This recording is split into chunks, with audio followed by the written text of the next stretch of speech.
आज महाराष्ट्राला खऱ्या अर्थानं आपलं व्हिजन पुन्हा एकदा शोधावं अशी अशी वेळ आलेली आहे. ज्या पद्धतीचा राजकीय चिखल आज पाहायला मिळतोय,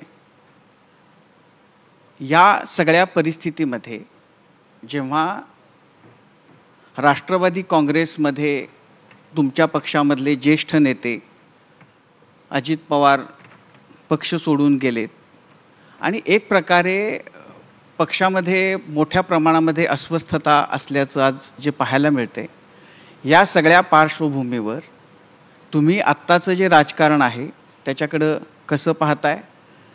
सगळ्या महाराष्ट्राचं लक्ष आज बारामतीकडं आहे, कारण शरद पवारांवर हा जो एक आरोप होत होता की पवार इतरांची घरं फोडतात, तर आज तुमच्या दुर्दैवानं तुमच्या कुटुंबावर सुद्धा तशीच वेळ आली आहे आणि लोक त्याच्याही बद्दल बोलत आहेत.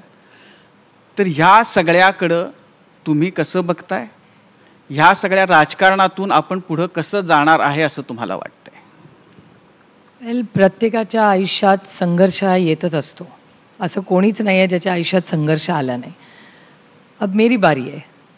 आणि आधी अनेक संघर्ष आलेत, पण ते टी व्हीवर इतक्या मोठ्या प्रमाणात आले नाहीत, किंवा आले तेव्हा एवढा ॲक्टिव्ह मीडिया नव्हता, किंवा ओव्हर ॲक्टिव्ह मीडिया म्हणू आपण, इंटरॅक्टिव्ह ओव्हर इंटरॅक्टिव्ह नव्हता. त्याच्यामुळे या गोष्टी कदाचित त्या काळात इतक्या बाहेर जात नव्हत्या.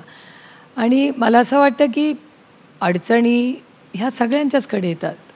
आता आपल्याला किती जिद्दीने, आणि मला असं वाटतं आपण कशासाठी राजकारणात आलो ही जर क्लॅरिटी आपल्या मनात असेल, आणि त्या मक्तेदारीतून एकतर आपण बाहेर पडलं पाहिजे की आपण राजकारणात आलो म्हणजे आपण सत्तेत बसलोच पाहिजे, आपण पदावर, सत्तेतल्या पदावर असलंच पाहिजे. हा आग्रह कशासाठी? आणि राजकारण म्हणजे काय पक्ष फोडणे, घरं फोडणे हे नाही आहे. राजकारण म्हणजे पॉलिसी मेकिंग. आज राजकारणाबद्दल चर्चा होताना पॉलिसी सोडून सगळ्यावर चर्चा होते. मी पार्लमेंटला तिकीट मागते, याही वेळा मी पार्लमेंटमध्येच तिकीट मागणार आहे.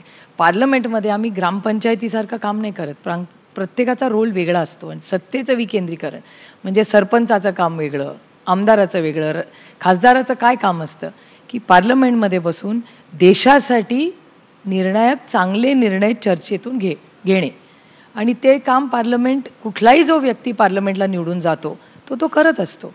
त्याच्यामुळे आत्ता जे मी बघते साधारण चर्चा, ती जादा तू मैं, तुझं घर फोडणं आणि ही नीती आणि ती नीती. आणि माझ्यावर ज्या चव्हाण साहेबांचे संस्कार झालेत त्याच्यात 80% समाजकारण आणि 20%च राजकारण करायचं असतं. आता 24/7 नुसतं राजकारण होतं, मग देशाची सेवा कधी तुम्ही करणार? ही काही एजन्सी नाही आहे ABP माझाचं डिस्ट्रीब्युशन आणि व्ह्यूवरशिप कशी वाढू. त्याला नैतिकता पण असते, पण ती नैतिकता सोडून आज सगळं चाललंय. सुप्रियाताई, आता म्हणजे